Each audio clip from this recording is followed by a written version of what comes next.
When I was 4 years old, me and my cousin wanted to know what it'd be like to poo outside.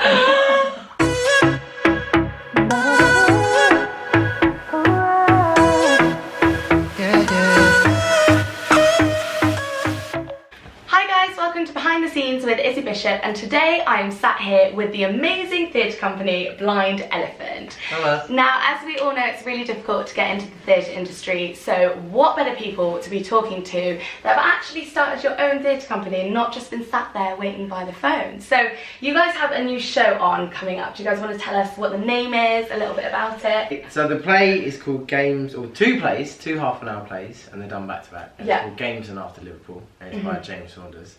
And it's going to be at the Tristan Bates from the 24th to the 28th of July. Very excited.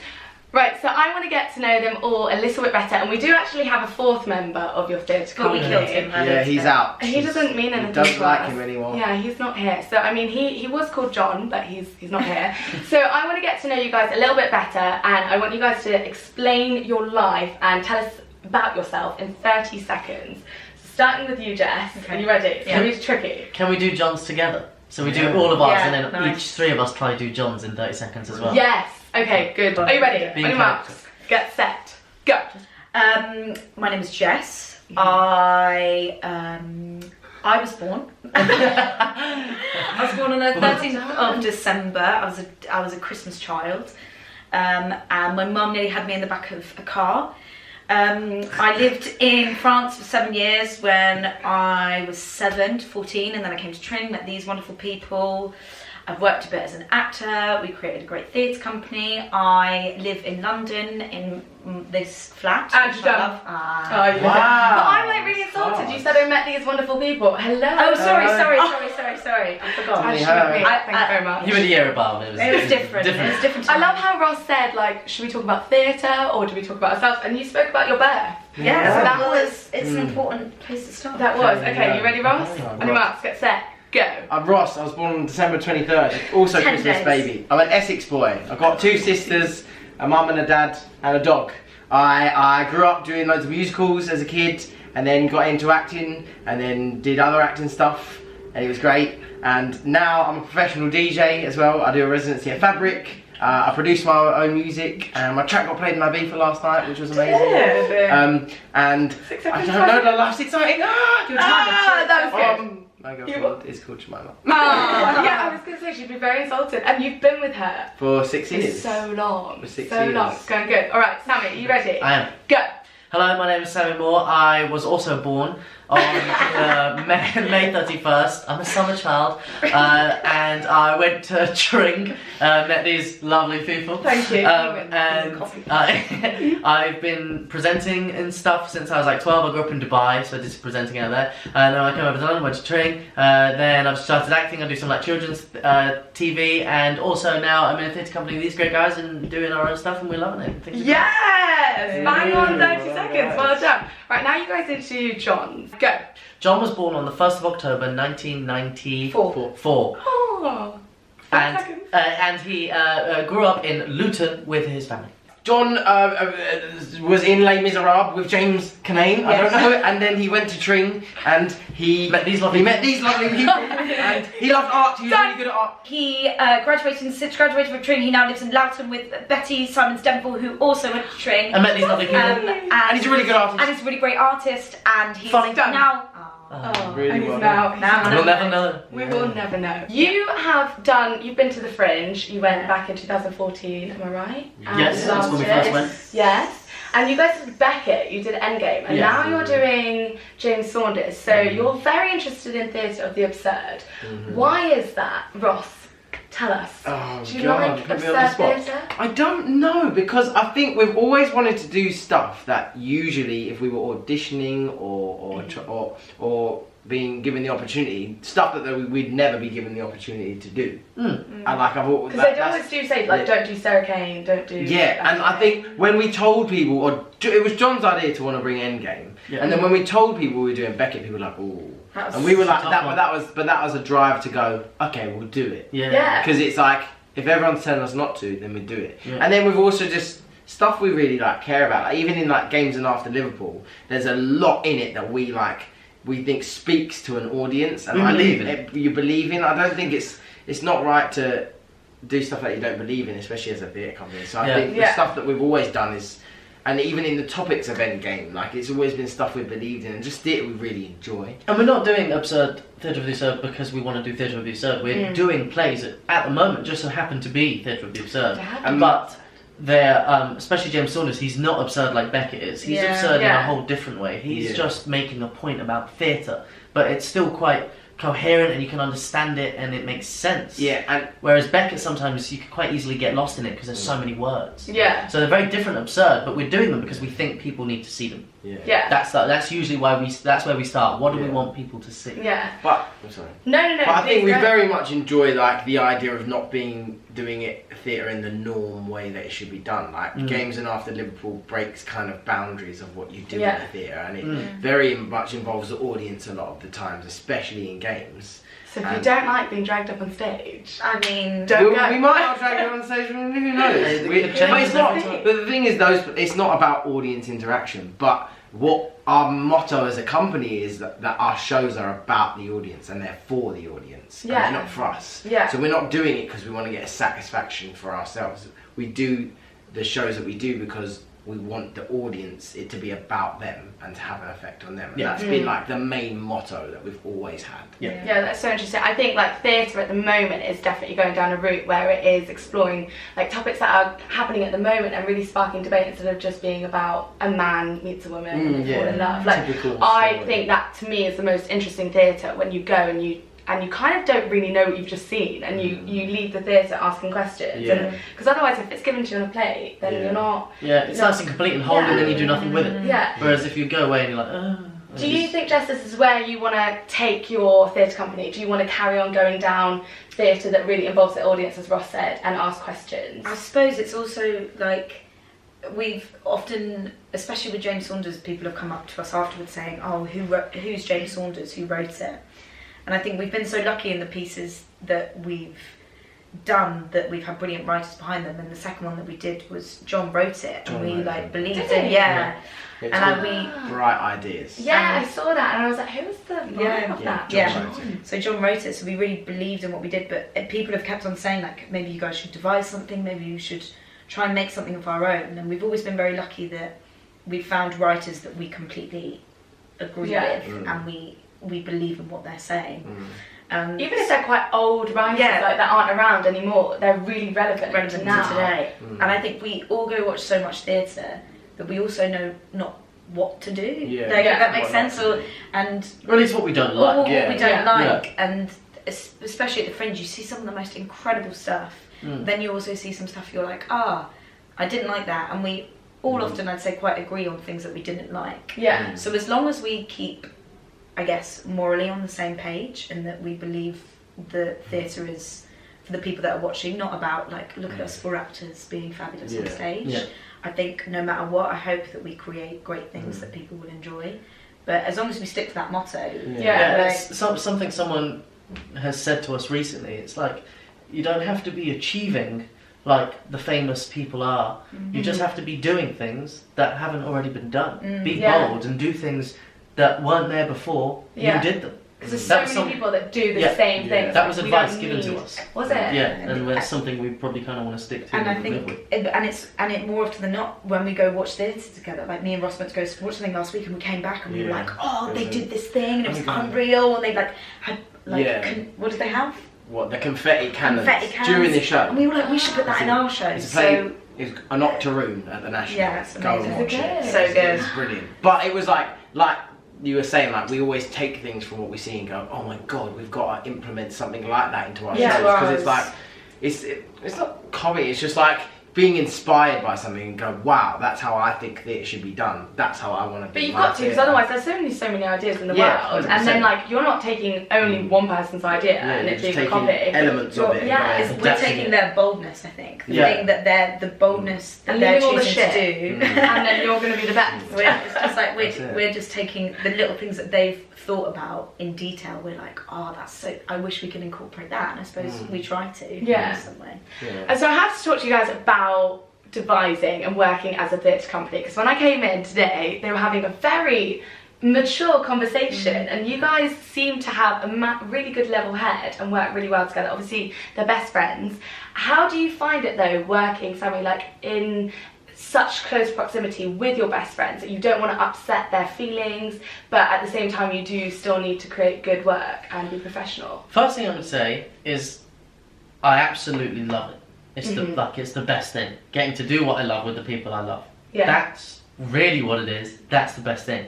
And I feel very lucky to be able to do that. But it's hard. It's hard work because you do love them. So when something goes wrong or you disagree with something, it's not just a disagreeing on a professional level. You're like, oh, Sammy disagrees with Ross here.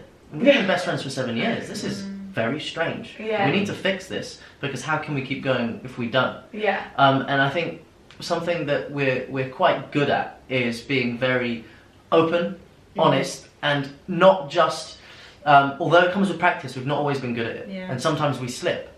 But at talking about things from both perspectives and saying, what do you think, what do I think, and coming to a mutual understanding. And something we stick by quite strongly is that a lot of our decisions, and when we do knock heads and we need to come to a decision to get out of it, it's never just right, well, there's 4 of us, so as long as 3 of us agree, majority. Yeah. If it's not all 4 of us agreeing, it's not decided. Yeah. There's no majority, it's just 4 of us or it doesn't. And you've don't got decide to it. keep talking about it until it does. So it's hard work, takes practice, but ultimately, because you love it and you are with the people you love, you want to fight to get to the good places, and to being able to enjoy it. So you have the desire to work through the hard stuff, and that's what comes first. Because if you don't have that desire, the hard stuff would happen. You go, I'm out, don't like this, bye. But we've got something good going on here, so it's something that we need to. And I think as actors, like we're playing, that is what you do. Like you're enjoying yourself. So if you're not enjoying what you're doing, then why are you doing it? Like I often speak to so many people that I've got loads of actor friends, and I go, how long are you going to do this? Like when is your expiry date? And they will go, well, the second that I wake up and I don't want to do it anymore and I don't enjoy it, that is when it stops. Because that is the great thing. Although it's difficult and it comes with its downsides of things, it is a job that brings you joy, and you don't get that in a lot of other jobs. So. But it's going to make you guys really good friends, like a lot stronger as a bond, like definitely. It certainly has. It's kind of different. We've all certainly become close, haven't we? Well, let's hope that they stay friends, because now we're doing our next game, and it's called Under the Bus. So I have to give you guys 4 cards, and John's not here, so you guys can't. You can pick John, but you can't just pick him for the sake. You can vote for yourself as well. You can vote for yourself. Number 1, who is the bossiest? 3. Are we all said the same? No, they all said John. Literally. He is. The thing is, I feel so bad for him though. He can't back himself up. So he's I think John would put John. John would have put John. John would have put John. Who is the child of the group? Ooh. Okay. Ooh, that's really tough. 3, 2, 1, go. Ross. I chose Ross. That's why he's the child. I chose Ross. I chose Ross. Okay, next question. If you were struggling over a devising decision, who would have the deciding vote? Well, That's what, yeah. Man. You guys! All of us. You literally made me sick then. Okay, next one. Who is the biggest prankster? Oh, yeah. I mean. 3, 2, 1. What? Hey! Oh, wait, Sammy. Oh, Chief of Mischief. I'm sorry, I'm Chief of Mischief. If there was a zombie apocalypse, Oh god. who would die first? I know. Oh. 3, 2, 1, go. John. No, you can't. You got to do after 3. You're gonna do. Who would you say? Yes. Oh, Why would you Sammy. Sammy? Because John would survive. John would. Yes, he would. He's so he'd John's be planned prepared. and logical. He knows. And that's why I think like you'd be like you would have your together. No, I don't like, think you'd be That's on a why boat. I hesitated. Thank you, Des. That's why I hesitated. I feel like John would just run into the zombies and be like, Yeah. I think us 3 will have a good thing going here in this zombie apocalypse. We could use John, feed him, Yes. feed him to them. And then they won't be hungry. And Yeah, then, and then you we guys can leg survive. it. Yeah, That's it. That's what we should See, you do. would survive. Yeah, it's John. So being an actor, as we said at the beginning of this interview, is really, really difficult, and you have to work multiple jobs and you're always getting rejection, and it's so easy. I've had this in my own experience where you are just sitting by the phone waiting for your agent to give you a call and have an audition. And you guys have been smart. You created your own theatre company because you want to create your own work. How do you feel, Jess, like how you, like, why did you create this? Did you feel like you weren't getting enough? Well, you didn't create it, but John did. But did you feel like you were waiting? Are you just eager to push your career the way that you want it to go and sick of waiting by the phone? I suppose it's a mixture of both. I think we've kind of fell into it that the theatre company is now something that is part of our career, whereas I think for maybe the first 2 years we saw it as something that was completely different. I don't know about you guys, but it was like we've always had the motto that if a job comes up, like Sammy was away for one of the Fringe things, so we got Beth Simon Stenville to come in and do one of our shows. So it's like the show must go on, but we would never turn to Sammy and say, well, you must prioritise Blind Elephant, you can't go to that audition, you can't do that. But the wonderful thing about it is, and I know that you guys have the same, is that whenever we are in auditions, one of the main things I speak about is Blind Elephant. And like, because it's the most exciting, it's what people want to hear. They don't want to hear about, well, maybe they do, but it's exciting to see a young person who's an actor trying to create their own thing and make their own voice. Because also it makes you look like you actually want it. Not just like doing it. What you're doing, and you're like, I've been Yeah. sat at home. I've applied for things. I'm passing over. Sorry to jump in on Yeah, your of answer.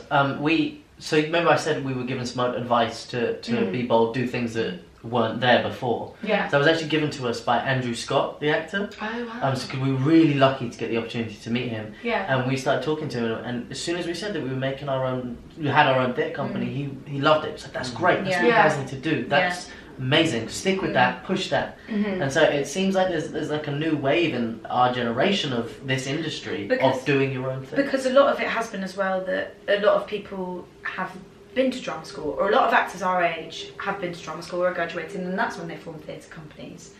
And more often than not, I think a wonderful thing about us as well is that because we haven't, we went to train, which was a form of training, but it wasn't drama school 3 years dedication of BA acting.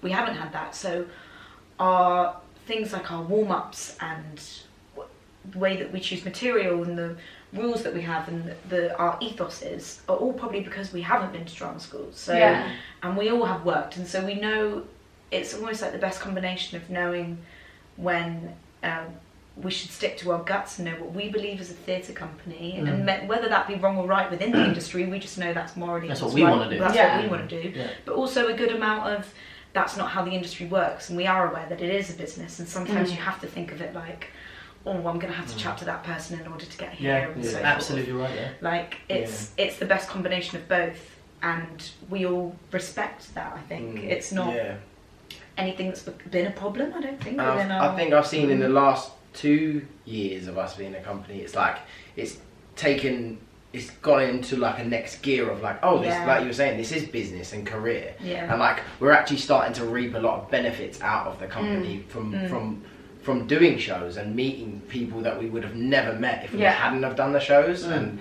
getting to perform at the Tristan Bates, which is something we wouldn't have done maybe if we'd have auditioned, but none of us have. So it's like it's got us places. So it is a nice feeling for your hard work to actually have got you somewhere. But kind of the reason we all started with it was that we had the kind of idea of, with the slogan of like creating your own luck with a bit of talent. And like using that, and that was like the idea at first, but mainly it was because we enjoyed doing it, and we knew that if we didn't work all year, we had this one thing a year that we were always going to do. That's what I was going to say, like you're constantly practicing your craft as well, and you don't have to now pay for really expensive acting lessons. And Jess, you said it, don't you? It's ridiculous that I think we are each other's drama school. And I've learnt more doing our shows than I have anything else, because it's like, and because of the stuff we're doing, and in Games and After Liverpool, we've all directed each other. So you've been in the position of directing as well, and learning a different way of approaching certain actors, which I would have never known. And also, I now, if I do work with other people, I see kind of how I should be as an actor and when not to step in as a director as Yeah. well, which Yeah. is something that I think, like, I've watched actors sometimes kind of like take the role of going, no, I'm going to do everything, and I'm like, no, I'm very aware I am being hired to be an actor, to show up on time and say my lines. Like, that is my job. And I think I used to think, no, I'm part of like the creative everything, and I'm like, no, that's someone else's job. Like, that's probably the producer's job or the director's job or the writer's job. And you can invest yourself in that. But if you are hired to be an actor, because you can't, because you want to. Yeah. But it is important to know those things, and you can. It's almost like your creative outlet is that you can go mad and suggest these things to your three best friends, and they'll probably end up doing it. Whereas a lot of the time, that might not necessarily happen. Final thing that we always do on Behind the Scenes, because we're running out of time. It's been so interesting to talk to you guys, and I think it's amazing what you're doing. But I want to know one last thing about you guys. So we always do a behind the scenes with the person that we're interviewing. So I want you guys to go down the row and tell us one fact about yourself that other people may not know, and it's a bit of a secret. Up until the age of 19, I slept in bed with my two favourite teddies. One called Nanny Bear and one is a green dog called Fred. And the only reason I put them in the cupboard is because I was getting serious with someone I was dating at the time. Yeah. And I was like, well, she can't see that I'm still seeing my teddies, so I put them in the cupboard. See, I put mine in the cupboard for like a week, and then it came back out. I was like, hun, if you like me, you're gonna have to You like me for everything. Yeah. Okay, Ross. This is the only one that's come to my head. Go on. It's gonna be crude and really childish. We love When that. I was 4 years old, me and my cousin wanted to know what it'd be like to poo outside. No! Well, Yes! 4 or 14? Or 24. When I was 4, me and my cousin, really close, we're like brothers. Hello, Matt. We went outside, bit of toilet roll, dug a hole. At least in a toilet roll. Together. You go first. No, it wasn't even going first. Why did you we both delegated need to go? who needed a poo. Matt needed a poo. Did a poo in a hole. Looked at it. Thought, cool, done. Put it back. So you didn't Went both back. do it, just one of you? Oh no, just one of So us. who was it that did it? Matt pooed and I watched it. You're such a liar. You Oh don't no, I know. swear. Did I you swear. what? That's Oh, what? Did you wipe for him? Or No, did he wipe no. So you were just stood there staring? Yeah, Matt man. pooed. Yeah, but when you're 4 years old, that's exploratory. I felt like Bear Grylls. I was like, yeah, let's get out. Did you find yourself when he pooed outside? Did you I saw it for the first time. I was like, wow, that's what it must be like. This is like. Jess, come on, give us yours. oh no. Beat the pooing I outside. can't. All I was going to say is I have definitely, on a few occasions, practiced my Oscar speech in front of the mirror. Yeah. My BAFTA or And what's speech. the opening line? For sure. Oh, because I've always said it like, thanks to my mum. I'd like to thank my mum. Oh. Yeah. I feel like that's the first Yeah. go-to thing. This is John's one. We were once coming to rehearsals, and I walked in, and John was in the corner, and where John was living, you couldn't know if someone walked in the front door because he was round a cubby hole. I walk in and I hear him talking, saying all these words about like speech, and I was like, oh my god. I went, John. He went, oh my god, oh. I was like, what are you doing? And there's an old teacher at our school called Mr. Dom, and John was imagining that he got invited to Mr. Dom's funeral and made the speech about Mr. Dom. And I walked in halfway through What? the speech. It was brilliant. I thought it was going to be at his wedding or No, something. it's funeral. So Mr. Dom, if you're watching, But also clarify, invite you. Mr. Dom has not died. No, Mr. Dom is still still alive. very alive. And he's not ill. But maybe you Healthy. should write that in your will, that you want John to do. Yeah, please get John at that funeral. Brilliant. And on that If and note, when. I think that's Yeah, it. thank But you very much. Thank you so much, Thank you. guys, for Thank you chatting for with having me. And I will post the link below so that you can go and watch their play at the Tristan Bates Theatre. Really excited to see it. I want to see as many of you there as possible. Great. Thank you. Thank you. Bye. Bye.